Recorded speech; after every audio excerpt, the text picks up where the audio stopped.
So we are going to be making our own crown molding. I couldn't find crown molding that I liked, that was really tall and had a design I liked and at a price I liked. So we are making our own. These are ABS molds that I got off of Etsy. So ABS plastic mold. They're usually used for making like gypsum panels for your walls and such. I did try gypsum to begin with. I tried blocking off with clay, just a 6-inch space, because that's how tall my crown molding is going to be. 6 inches is the board that we're putting this on. And I tried doing a solid gypsum. It just kept cracking and falling out. When it came out of the mold, it would crack and break. I tried mixing wood glue with the gypsum, and that just didn't set up at all.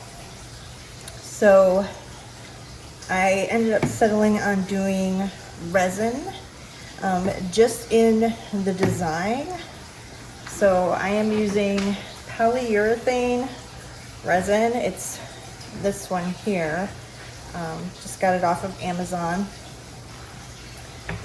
So this stuff, you do have to work pretty quickly with it. It sets up in about 10 minutes or so. But so far it's been working great. I did originally try using mold spray on this, and that did not work. Everything stuck. It was terrible. So I reached out to the company and they told me to get wax. So I have this paste wax, clear paste wax, by Truewax, I'm not sure, just off Amazon. And so this, I just use a brush and we're gonna go over our design and a little bit around the design, because I do tend to get resin outside the design a bit.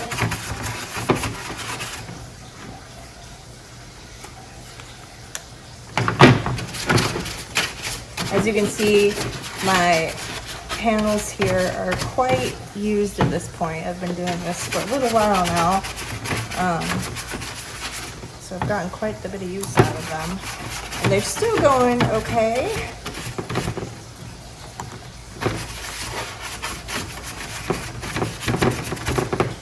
I'm not going to worry about this resin here because, like I said, we're only using the design portion of these panels.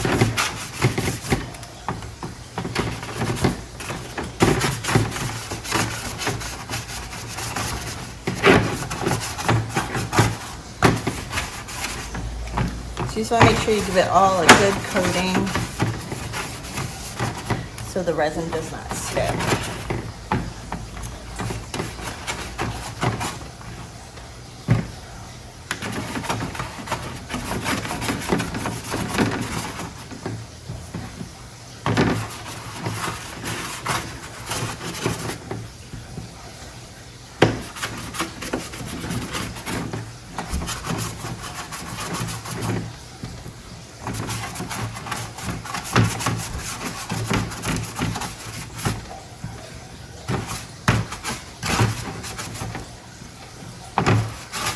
Okay, I think we got it all pretty good.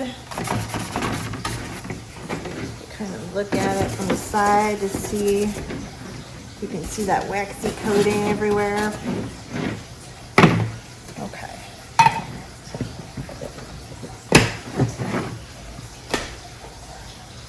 So for this polyurethane resin, it's an equal mixture. You can either do it by volume or by weight. I'm doing by volume just because I don't have a scale handy. I do have some lines marked on my cups already that I've been using. So I know about how much it takes to fill one design.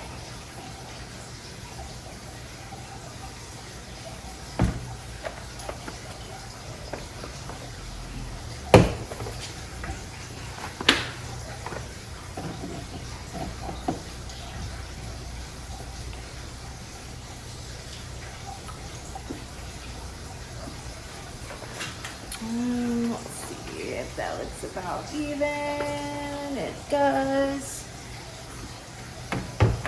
You want to get it as close to even as possible. I'm sure there's been times that I have not gotten it perfect, and it still has worked. So I like to dump my resin into a separate cup to mix it, just so that my 2 measuring cups stay relatively clean, but not, you know, not full of hardened resin. And then you're going to want to mix it for about 15 seconds. I have a resin mixer by Resiners. You don't have to use that, of course. You can mix it by hand.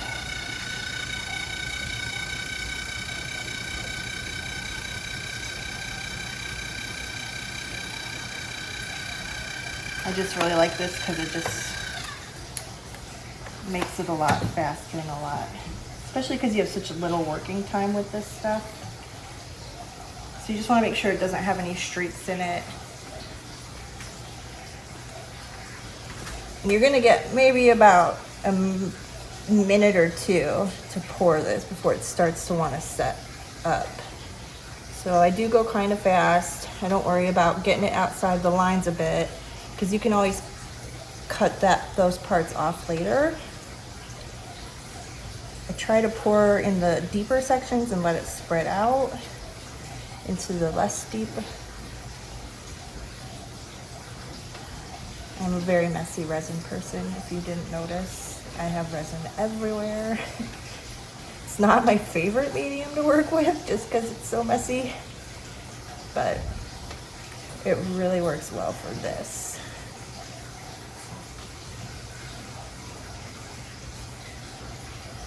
If you want to be more careful and precise with your design, you can pour a little and then let that set up and then come back and pour a little more, and it will easily go over the top of what you've already done.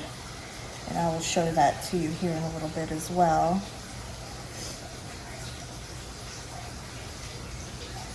And it looks like we are just about out of resin here.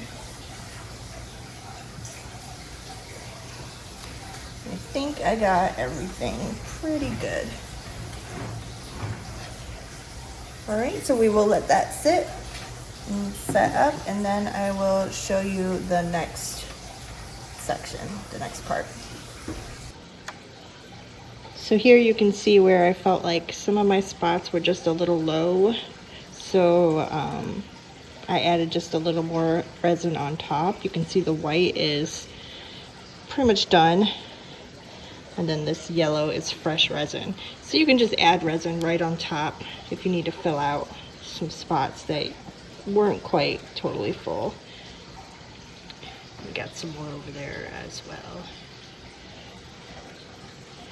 Okay, so you'll know when it's done, when it's completely white.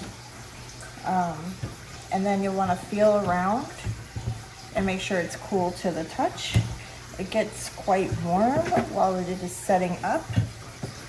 So once it's completely hardened and ready to demold, it'll be cool.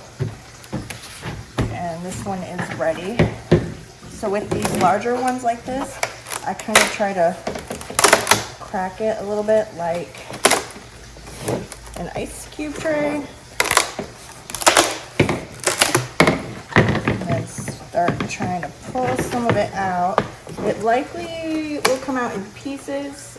In the beginning, they were coming out more whole, but since these molds have been used quite a lot, they're just sticking a little bit more.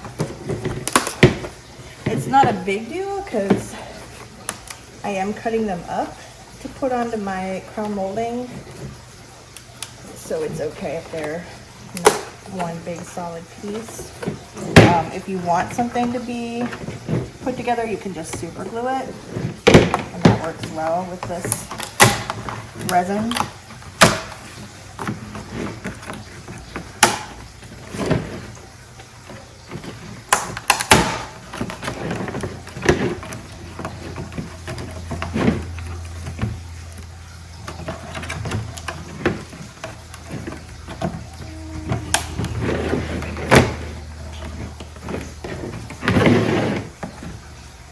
can use a tool to help.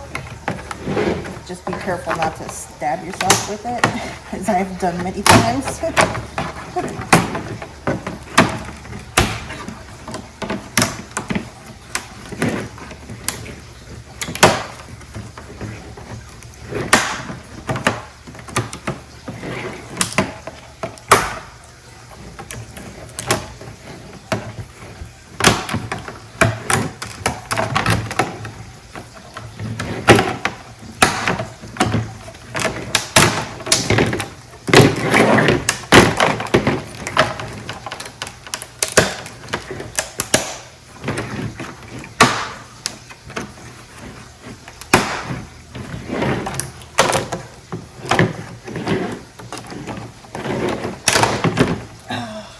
So close.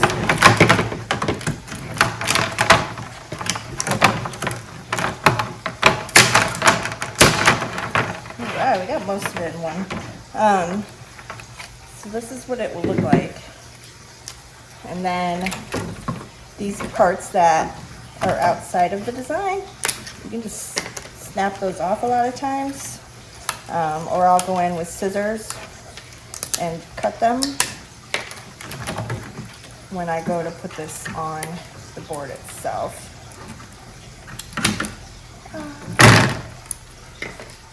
Okay, so then I will show you how we put these on our boards. So you can see our resin starting to set up here. It's turning white. It turns white as it gets hardened.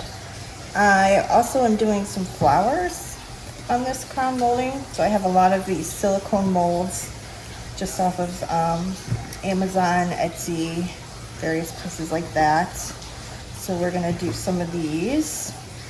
And I love the silicone because you typically don't need to put any kind of like wax or what have you in them, or mold spray. Some people will do mold spray just in case, but so far I haven't been, and I haven't had any troubles with it sticking.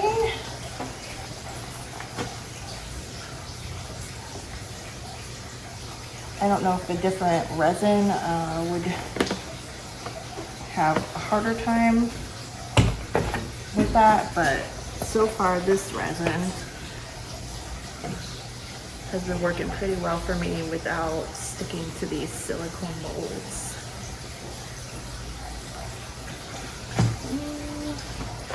I think I got a little more in there.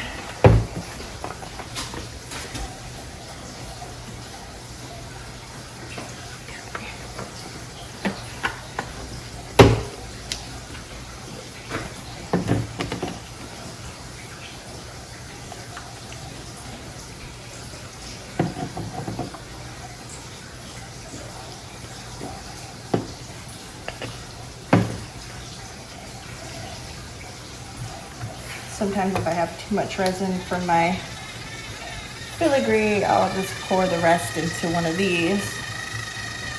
So I got one here that's partially done, so we'll need to top that one off.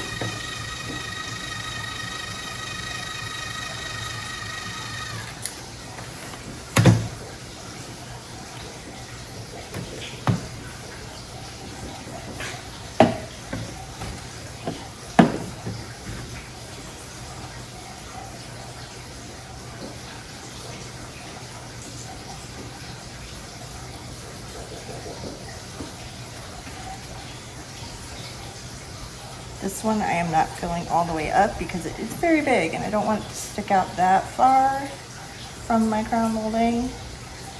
Some of these that are very deep, I'm just not using the entire thing.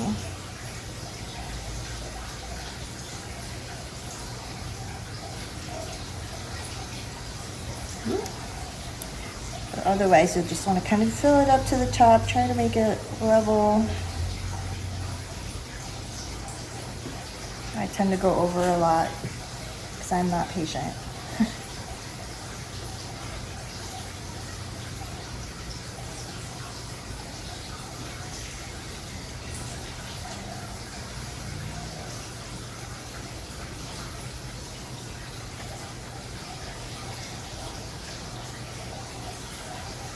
Let's see. here.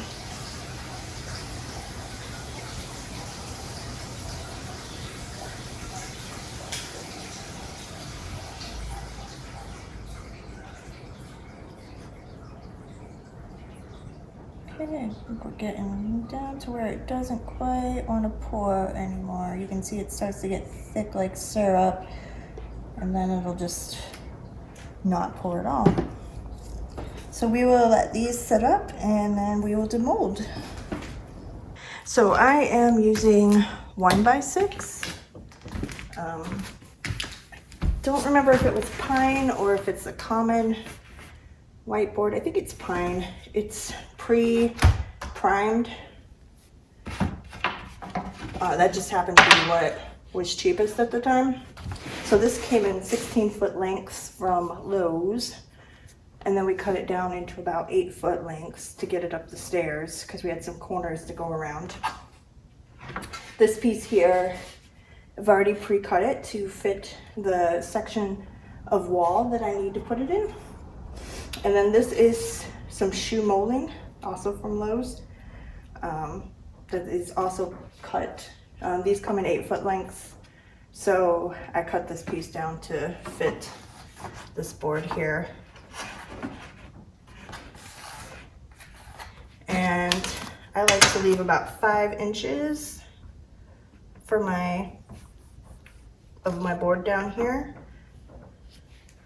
So just line that up with using a square. And then I'm going to use a brad nailer just to nail my shoe molding to my 1x6.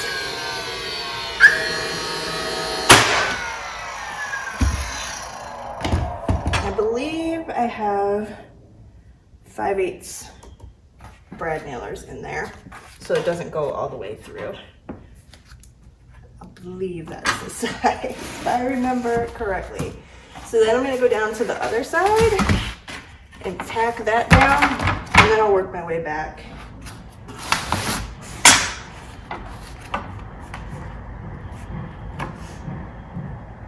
So make sure that's 5 inches.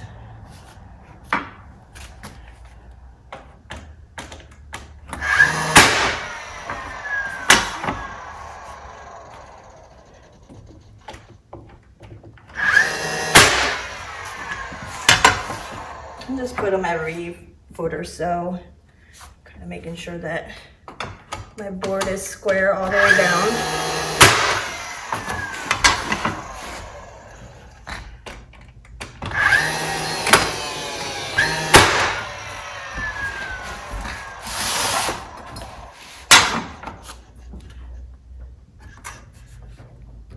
That one's just a little off, so let's.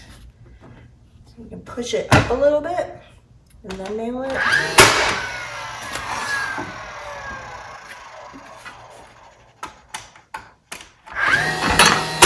Okay. And now we'll start putting on our decorative bits. Okay, I lied. So it looks like we have been using 3/4 inch, 18 gauge brad nails to attach the shoe molding to the top of the 1x6. So it's 3/4, not 1/2 inch or 5/8, I think I said earlier. 3/4.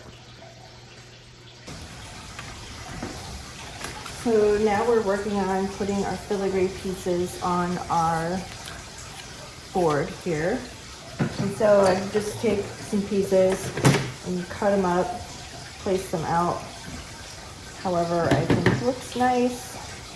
You can use scissors to cut any excess resin away from the design if you would like. This is mostly just to add design and extra dimension. So if you don't get all the resin away from the design, it's not the end of the world. You're not going to really notice it once it is painted.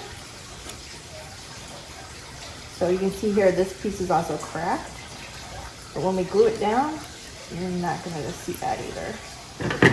And I use some smaller scissors to get into the tighter spaces a little bit. So yeah, here. Trim some of this. Of course, you end up getting resin everywhere. I've tried using X-Acto knives for this and utility knives. They just don't seem strong enough, or you gotta be really careful with the utility knife because it wants to really slide on the resin. So it's pretty easy to cut yourself that way. So I just stick with the scissors. There might be other things you can do, like if you have a Dremel, that might be easier. How did that go? Like that-ish, I think.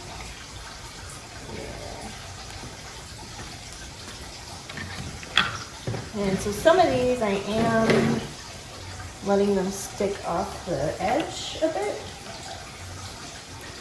hanging down, because I just think that adds a little bit extra interest and extra dimensions.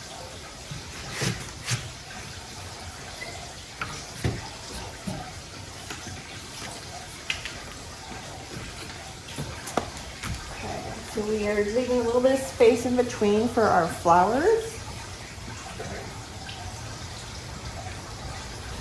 Once you have everything where you like it, you're just going to use wood glue to start gluing it down.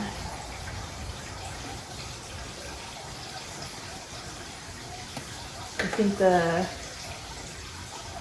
wood glue I have is Tight Bond. I'm not seeing my container right now, but just any wood glue works.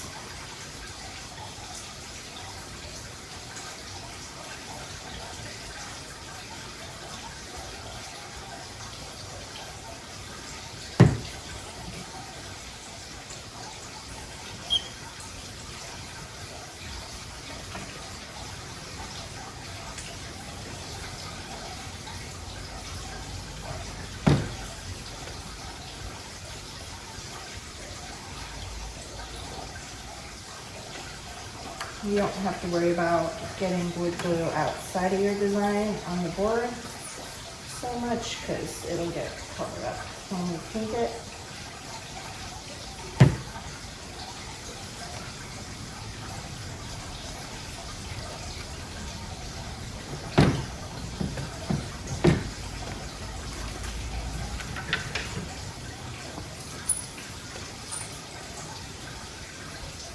I believe wood glue dries in about 30 minutes.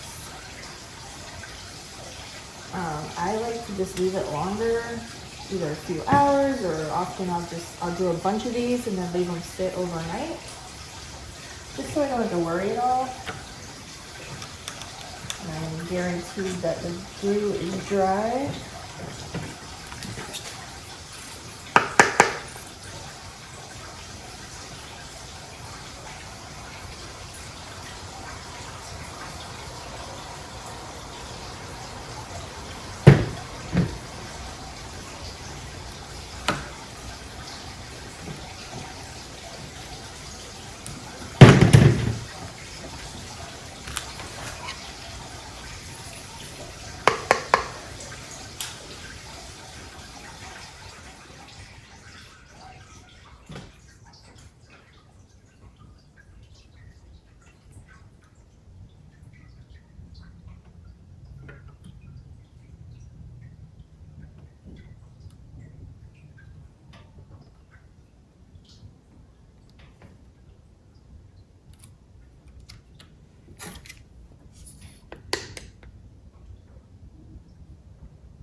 Press them down.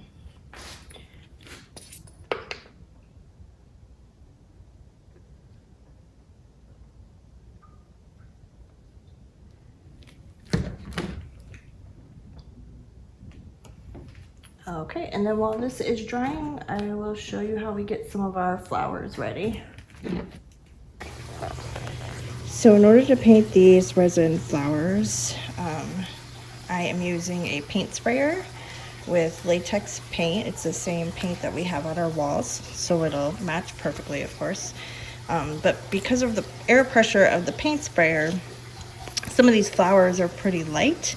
So what I need to do is I would just take some painter's tape and put it on the back and then tape it down to our paper so that it won't go anywhere when I'm painting it. So now to paint the flowers burgundy, first we do the coating of gray primer. I just use a spray paint, flat gray primer. It just helps the latex paint stick a little bit better. We are using latex because we want it to perfectly match our wall color. So we're using the same paint, same color. And I have a paint sprayer. You can get these off Amazon. I think this one was like 50 bucks. You do have to dilute your latex paint. For my paint, it's going to be different for your brand, but for mine, it was almost about 50% water needed to be added to get the right consistency. So I'm going to go ahead and paint these, and then I will show you what they look like. So we have our first coat of burgundy paint on there, and we're letting that dry. Once that dries, I'll go back over it again just to make sure I get any spots that I may have missed. It can take a few tries to get in between all of the petals and everything and make sure it's all completely covered. I have some green leaves and stems here that we already painted. So those get painted with a gray primer paint as well. And then I just use this green gloss spray paint, Hunter Green, to paint those. And then some of these flowers, you can see like this bunch of roses here has stems and leaves mixed in. So for that, I'll go back over the stems and the leaves with a paintbrush, and then this green paint here. It's the same Hunter Green as the spray paint, but I can use a paintbrush with this and paint the leaves and stems here without getting paint on the flowers. So once these dry, I will show you what that looks like, and then we will show you how we attach these to our wood molding pieces. Okay, so here's a closer look at some of the flowers that I went over and painted green over the top of the burgundy just for the stems and the leaves and such. These, of course, are the most complicated to do. Sometimes you can choose to leave some things burgundy that are technically leaves if it's easier. I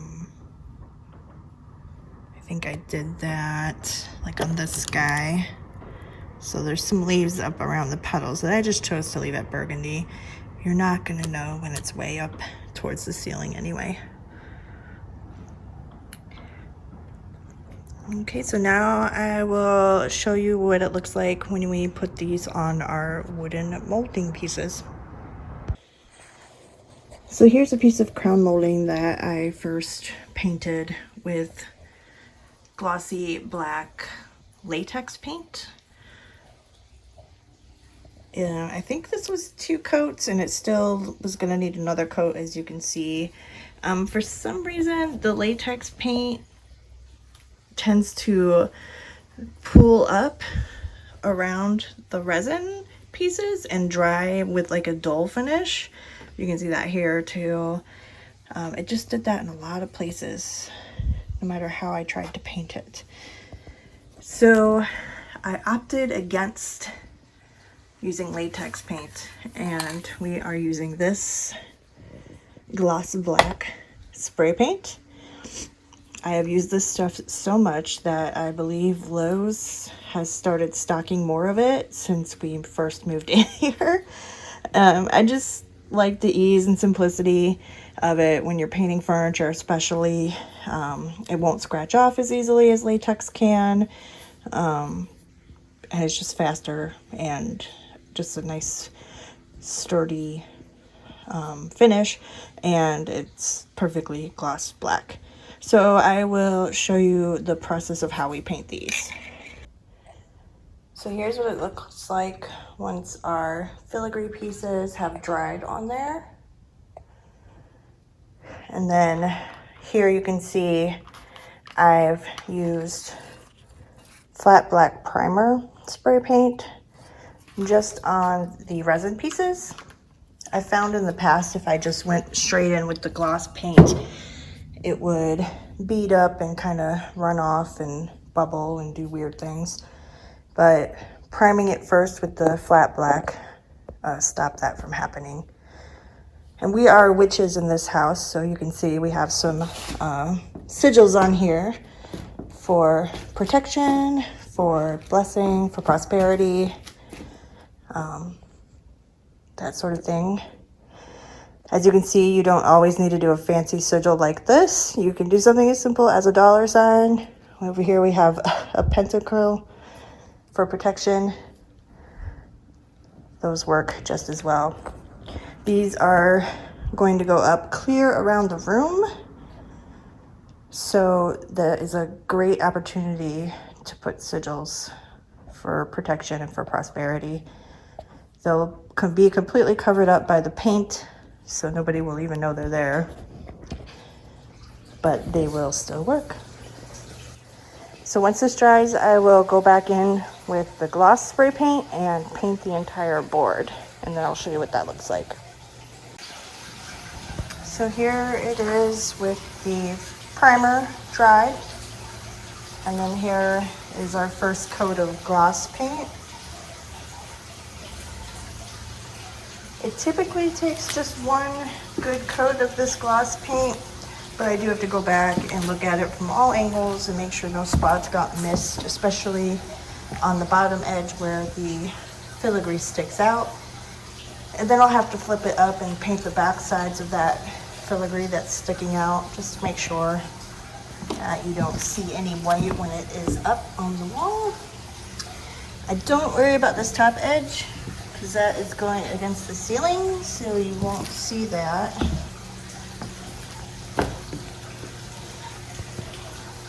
So I will let it dry and then show you what it looks like from there. So first I like to lay out all of my floral resin pieces just to see how it's gonna look. Make sure I like the placement and all of that. And then we just use super glue. I'm using Gorilla Gel super glue on the backs of the resin pieces to glue them down.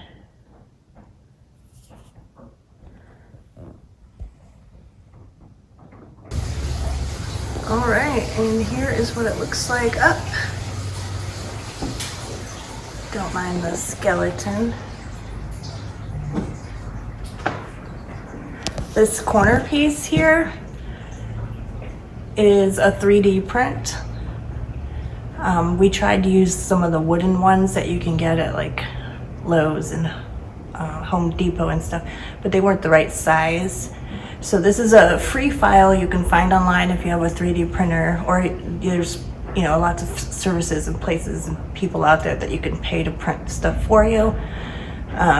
This way we were able to size it to fit with our specific crown molding.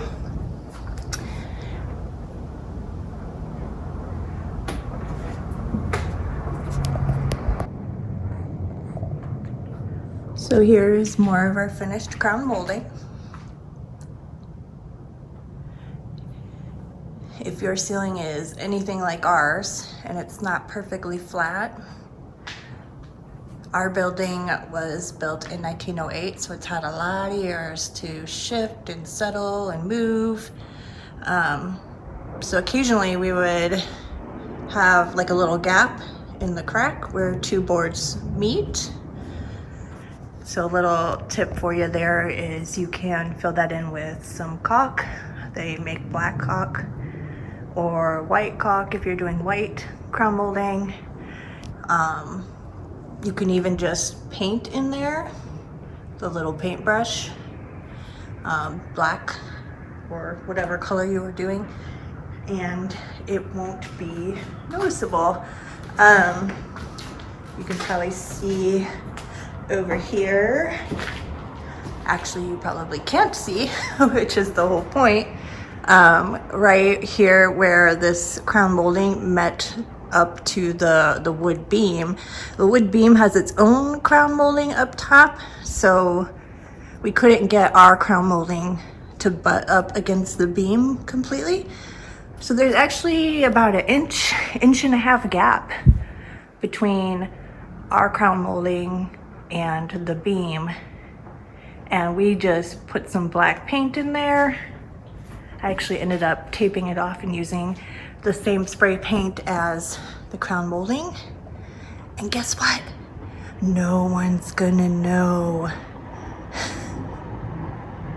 I promise. You can't even tell, like you're looking at it right now, and it's not noticeable.